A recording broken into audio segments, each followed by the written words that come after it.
Hello बच्चों, चलिए प्रश्न को देखते हैं। हल कीजिए। मापांक x-3 प्लस मापांक x-5 बड़ा होगा 9 से। तो हमें क्या करना है, इसको हल करना है। तो सबसे पहले हमने मुख्य अवधारणा दी।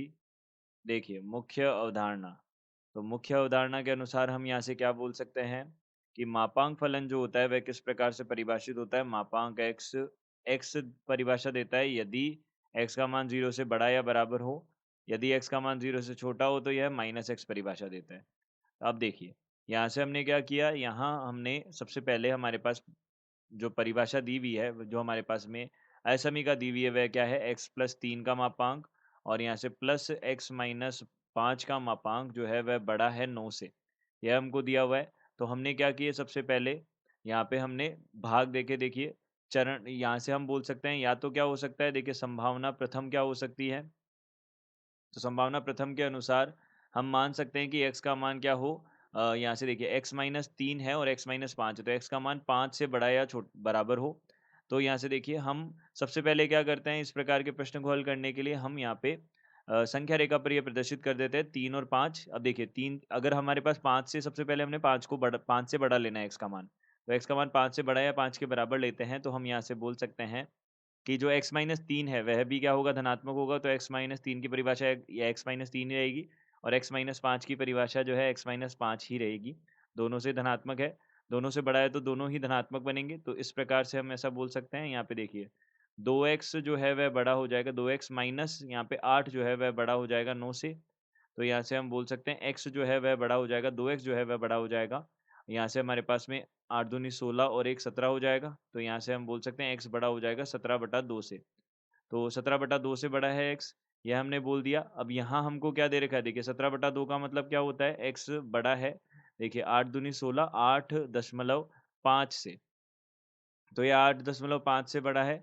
देखिए, अब हमें क्या करना होता है, दोनों का उभयनिष्ठ हल लेना होता है, क्योंकि हमें पहले ही शर्त दे रखी है कि x का मान क्या होना चाहिए, 5 से बड़ा या बराबर होना चाहिए। तो यह बोल रहा है x का मान 5 से बड़ा या बराबर होना चाहिए और यहाँ से हमको बोल रहा है यह 8.5, जो 8.5 है उससे बड़ा या बराबर होना चाहिए। तो उभयनिष्ठ मान जो है वह क्या है होगा, वह मान होगा हमारे पास 8.5 से बड़ा होगा। तो यहाँ से हम बोल सकते हैं x संबंधित होगा 8.5 से अनंत तक होगा। यह हमारे पास में बनेगा सबसे पहला। अब इसके बाद में देखिए दूसरा हम देखते हैं। तो यहाँ से दूसरा क्या बोल रहा है, दूसरा है हमारे पास में x का मान 3 से 5 के मध्य हो।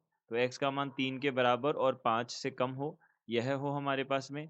तो देखिए यहाँ से हमने क्या किया, 3 और 5 के मध्य हो तो 5 वाला तो ऋणात्मक बनेगा, तो x-3 वाला तो क्या हो जाएगा, धनात्मक हो जाएगा। और यह जो है दूसरा वाला वह क्या हो जाएगा, ऋणात्मक हो जाएगा। तो यहाँ से -x-5 यह क्या हो जाएगा, 9 से बड़ा हो जाएगा। यह बन जाएगा हमारे पास में। तो अब देखिए हमने इसको हल किया। तो यहाँ से कितना आ जाएगा, देखिए x से x तो कट जाएगा, यहाँ पे -3 और यहाँ से +5 जो है वह बड़ा हो जाएगा 9 से। तो हमने बोला यहाँ से 2 जो है वह बड़ा नहीं होता 9 से, तो यह क्या हो जाएगा, गलत है। यह गलत है।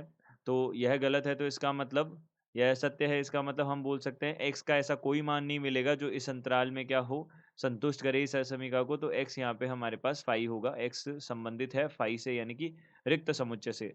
तो अब देखिए, अब हमने यहाँ पे तीसरा देखा। तीसरे में हम क्या कर रहे हैं, x का मान क्या कर रहे हैं, 3 से भी छोटा ले रहे हैं।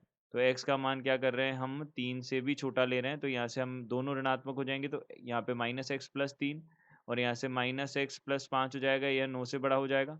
तो अब देखिए यहाँ से हमने इसको हल किया तो माइनस का 2x प्लस 5 और 3 8 हो जाएगा और यह बड़ा हो जाएगा 9 से।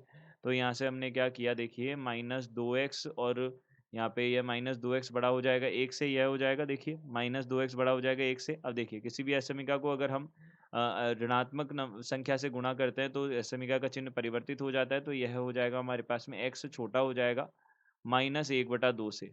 यह -1/2 से छोटा हो जाएगा। तो यहाँ से हम बोल सकते हैं x जो है वह -1/2 से छोटा है और यहाँ हमने बोला x क्या है, 3 से छोटा है।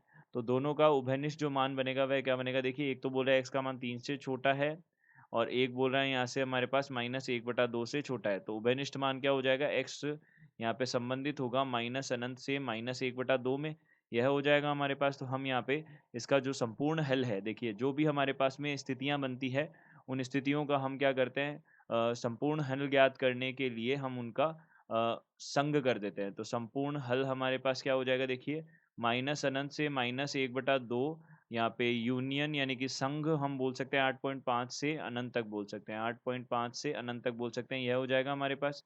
तो हम बोल सकते हैं यहाँ से दिए गए प्रश्न का उत्तर यह है। आशा करते हैं आपको समझ आया होगा। धन्यवाद।